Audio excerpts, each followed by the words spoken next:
anarchy, military force, and all the rest, just as well as men can. And examples of these are Condoleezza Rice, U.S. Secretary of State with George Bush. We all know that she went into war with Iraq, and she invaded Afghanistan. We also have Hillary Clinton right now, the U.S. Secretary of State with Obama. And Madeleine Albright was with Clinton, right? Correct? Then we have Chancellor Angela Merkel from Germany, which has just lost her re-election. And I want to give you examples of Panamanian women that are, we have Balbina Herrera, who became the first president of the Assembly of Legislature, and we have Mireya Moscoso, the first president of Panama. Also, globally, the number of women serving in legislatures is increasing with women leaders all over the world. We have Ellen Johnson Sirleaf, president of war-torn Liberia and the first woman to enter power in Africa. In Rwanda, women make up 50% of the lower house of parliament. These two examples are due to much suffering from women in these societies due to wars started and fought by primarily men. There's a documentary, it's called Pray the Devil Back to Hell, a documentary that chronicles a remarkable story of the courageous Liberian women, both Muslim and Christian, who came together to end the bloody civil war and bring peace to their shattered country. They took on the warlords and the corrupt regime of Charles Taylor. Another example of women acting aggressively is Golda Meir, the first Israeli prime minister, which ordered the Mossad to hunt and assassinate the operatives who took part in the murder of the Israeli team in the 1972 Summer Olympics. We have Joan of Arc, who rallied the French to defeat the English, disguised as a man, only to be caught and burnt at the stake as if she was a witch after being caught with the English. Then we have Queen Elizabeth, who was known to go into battle with her soldiers.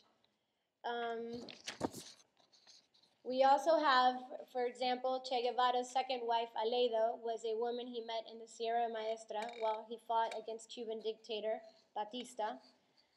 And now we have the president of Brazil, which she's an ex-guerrilla, and now she was working with the Lula. And the effects, I want to talk about the effects of war with rape with women. The effect of war on non-combatant women has received growing attention due to the growing attacks on women in Algeria, Rwanda, Bosnia, Afghanistan, and the Democratic Congo. In the Congo, women are raped on a daily basis. Soldiers are known to come into towns and rape the women of all ages and murder the men. There's a doctor, his name is Dr. Muwagi, of the Panzi Hospital. He's the director of the hospital where victims go to for the surgeries after being violently raped. This doctor is a true hero. He has been nominated twice for the Nobel Peace Prize. I believe he was nominated with Obama, and Obama accepted. If I would have been Obama, I would have given him el Nobel Peace Prize. And rape has long been treated as a normal, if regrettable, byproduct of the war. But just recently, certain instances of rape were declared war crimes. And I want to mention that in Iran, women are publicly executed still. They are hung on certain days of the week in public places as if they were public events.